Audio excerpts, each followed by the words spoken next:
प्रेमी साथियों, आप सभी महानुभाव, सम्मानित व्यक्ति, आप सभी को के सम्मान के लिए मैं स्कूल मालिक से निवेदन करता हूँ, सुमंगल कामनाएं करता हूँ। आप लोग स्वस्थ व खुशहाल होंगे। जैसा कि वीडियो को बनाने से पहले मैं आप सबसे निवेदन करता हूं कि वीडियो को पूरा देखिए।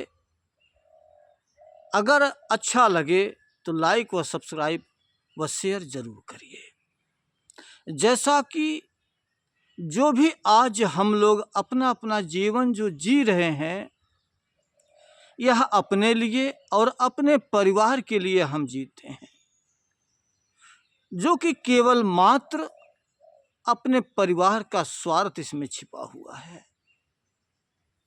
और जो भी हम जीवन जी रहे हैं स्वार्थ के जरिए, इस स्वार्थ को पूरा करने में कितने हमसे गुनाह हो जाते हैं, कितने गलतियां होते हैं, कितने विश्वासघात होता है, कितना लोगों के साथ हम गुनाह कर देते हैं, कितने लोगों को हम शोषण करते हैं, कितने लोगों को विश्वासघात करके हम धन लूट लेते हैं। अनेक प्रकार के हमारे जीवन जीने में हमारा जीवन स्वार्थ में चला जाता है। स्वार्थ का जीवन हम जीते जीते सारा जीवन हम बिताते चले जाते हैं, मगर हमें ये परख नहीं होता कि जो हम स्वार्थ का जीवन जी रहे हैं इसका लेखा क्या होगा, कौन हमारा लेखाकार बनेगा इसका। तो जो भी हम स्वार्थ का जीवन जी रहे हैं, ये सभी जो लेखा हमारा कहाँ जाता है, धर्मराज के दरबार में। लेखा ही अनुसार हम जन्म मरण फिर पुनः संसार में आते हैं, जो कि यह लेखा काल के दायरे में जाता है। काल भगवान की सृष्टि है और काल भगवान के ही हम दायरे में रहकर सारा अपना जीवन बिता जाते हैं। हम स्वार्थ को छोड़कर परोपकार किसी का तो करना ही नहीं जानते, जो कि स्वार्थ का कार्य हमारा पाप में बदल जाता है। हम पुण्य भी जल्दी किसी का करना नहीं चाहते। अगर इस जीवन जीने के साथ साथ हम अपने दुख के जैसा किसी दूसरे का दुख देखते, समझते और उनके दुख में अपना समय देकर, अपना शरीर से साथ देकर, रुपया पैसा से साथ देकर, अगर हम किसी व्यक्ति का अगर दुख में अगर बांटते, उसके दुख में अपना भी हिस्सा हम लगाते, तो हमारा जीवन जो है सार्थक बन सकता और ये सारे लेखा हमारे पुण्य में जुड़ जाते। क्योंकि जो भी लेखा हम सत्कर्म का करते हैं, जो पुण्य का करते हैं, वो लेखा हमारा दयाल के दायरे में जाता है। हालांकि पुण्य का भी लेखा हमें इसी संसार में आना पड़ता है देने के लिए, मगर ये परमार्थ का जो परोपकार का जो कार्य करते हैं, ये हमारे अंदर एक ऐसा विचारधारा उत्पन्न करता है, जो कि दूसरों को जो लोग कठोरता से देखते हैं, तो हमारे अंदर कठोरता नहीं, हमारे हृदय में एक दया भाव पैदा हो जाता है, ज्ञान पैदा होता है, विवेक पैदा होता है, अनुराग पैदा होता है, दूसरों के प्रति हमारे अंदर स्नेह और प्रेम पैदा हो जाता है। क्योंकि हम परमार्थ का कार्य कर रहे हैं, परोपकार का कार्य कर रहे हैं, पुण्य का काम कर रहे हैं, लोगों को भला कर रहे हैं। जितना ही हम भला करेंगे, हमारे अंदर से हृदय एक जो है कठोरता से बदलकर नम्रता और सहनशीलता में आ जाएगा और क्षमा में आ जाएगा, दीनता भाव पैदा हो जाएगा। और जो हमारे अंदर दीनता भाव पैदा होगा, त्यों हमारे अंदर एक ऐसा परमार्थ का भाव जाएगा, उस मालिक की कृपा होगी, दया होगी उस मालिक की ऐसे आत्माओं पर कि क्योंकि ये आत्मा आज परमार्थ की तरफ चल रहा है। परमात्मा का दायरा परमार्थ से है, दीनता से है, अधीनता से है, क्षमा से है, दया और धर्म से है, अनुराग और प्रेम स्नेह से है। इसलिए परमात्मा हम एक कदम अगर चलते हैं उसके तरफ तो वो हमारे तरफ 4 कदम चल करके आता है।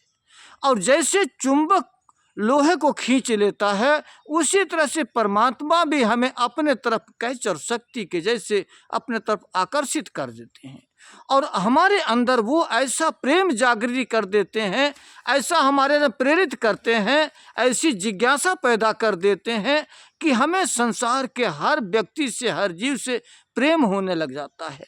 किसी के साथ कठोरता बर्ताव बरतने का जिज्ञासा ही पैदा नहीं होता।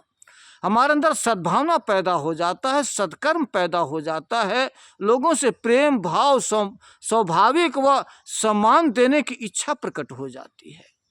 और जो भी हम कर्म करते जाते हैं, सत्कर्म का लेखा हमें मालिक की तरफ लेके जाता है और यही गुणगान, यही कर्म हमें उस जरिया तक लेके जाता है जहाँ से परमात्मा के मिलने की स्टार्टिंग शुरुआत होती है। जब परमात्मा का दया होता है, परमात्मा हमारे ऊपर जब प्रेम का रंग चढ़ाता है, हमारे कर्मों को देख करके, प्रेम और उदार भाव को देख करके, दीनता को देख करके जब हमारे ऊपर रंग चढ़ाता है तो हमें संतों, महात्माओं, बड़े बुजुर्गों, जितने भी पारिवारिक सम्मानिक हैं, सामाजिक सम्मानिक हैं, संत महात्मा हैं, सबसे हमारे अंदर प्रेम जाग जाता है। उस रिश्तों को कायम करके मान और सम्मान हम देना शुरू कर देते हैं और संतों महात्माओं से स्नेह और प्रेम हो जाता है और वही प्रेम एक परमात्मा के तरफ से के दरबार का दरवाजा खोलता है, जो कि हम उस मालिक के रंग में रंग जाते हैं। जीवन में सबसे बड़ा एक अमूलक, एक अहम और भी जरूरी ऐसी अनिवार्यता कार्य है जो हर व्यक्ति को करना ही जरूरी है, क्योंकि जब तक हम सतगुरु का शरण नहीं लेते, हमारे शरीर का तो जन्म हो गया मगर हमारे आत्मा का जन्म नहीं होता।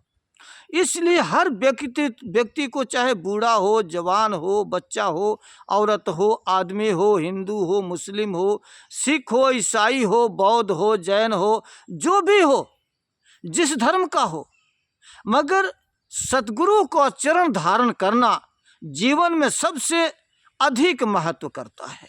बहुत बड़ा गुण है जो सतगुरु का शरण धारण करें, क्योंकि सतगुरु ही हमें उस मालिक से रिश्ता जोड़ता है और आवागमन के रास्ते से छुड़ाकर हमें परमार्थ से जोड़ता है। प्रेम की धारा से हमें सतगुरु ही जोड़ता है, जो कि हमारा मानव जीवन सफल हो सकता है। मगर एक बात ध्यान रहे कि सतगुरु की पहचान, सतगुरु कैसा होना चाहिए, यह जरूरी है, क्योंकि सतगुरु की दया के बगैर परमात्मा भी कुछ देता नहीं है। जब तक पूरा सतगुरु न हो, अधूरा गुरु से किसी का जीवन पार उतारा नहीं हुआ है। इसलिए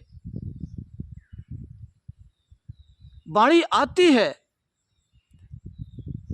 कि सिर ऊपर साहब खड़े, पल पल सुध लें, जब ही गुरु कृपा करें तब ही राम कछु दें।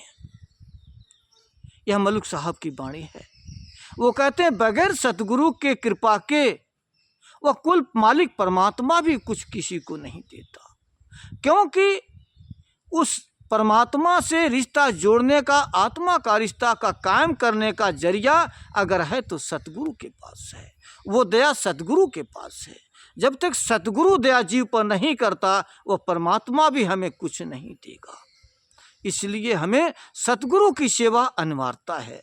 सेवा ही एक प्रेम की डोरी है जो उस परमात्मा से प्रेम की डोरी, एक रिश्ता जोड़कर उस परमात्मा का रूप बना देता है। धन्यवाद साहिब।